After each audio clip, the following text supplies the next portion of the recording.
And you're welcome to Business. I'm Charles Aite. The Monetary Policy Committee of the Bank of Ghana has increased its policy rate, the rate at which it lends to commercial banks, by 100 basis points to 14.5%, citing risks to inflation, the exchange rate, as well as fiscal and debt sustainability challenges.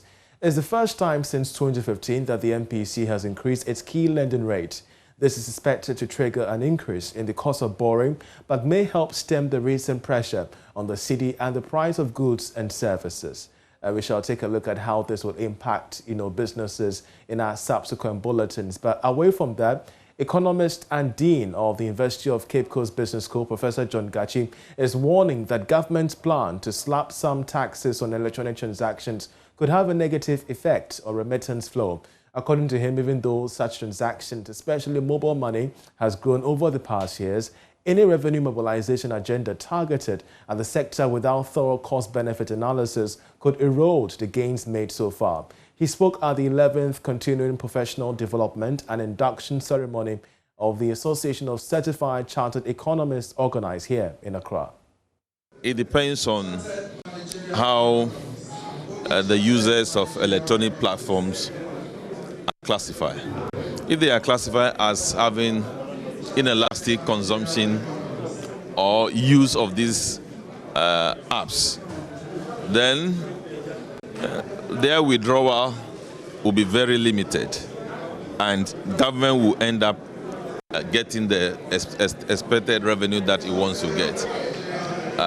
And I believe that's the reason why government has imposed this particular levy.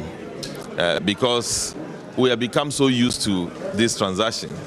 Therefore, we are not going to start using the transaction. What will happen in reality is that people will respond within a short period of time and they'll become used to it and continue to use the system. But there is some pressure going to be on those who are very sensitive to remittances to these tasks. They may limit how much they send to their loved ones. They can stagger it. So those developments will come on. But the full effect will come to bear when the task becomes operational. But it is something that we are tasking the members who have been inducted to date, that there is now available data. The population and housing census data have been released. It has something to do with remittances, both internal remittances and external remittances. And we need to start simulating to see what effect that it will have for the purposes of taxation.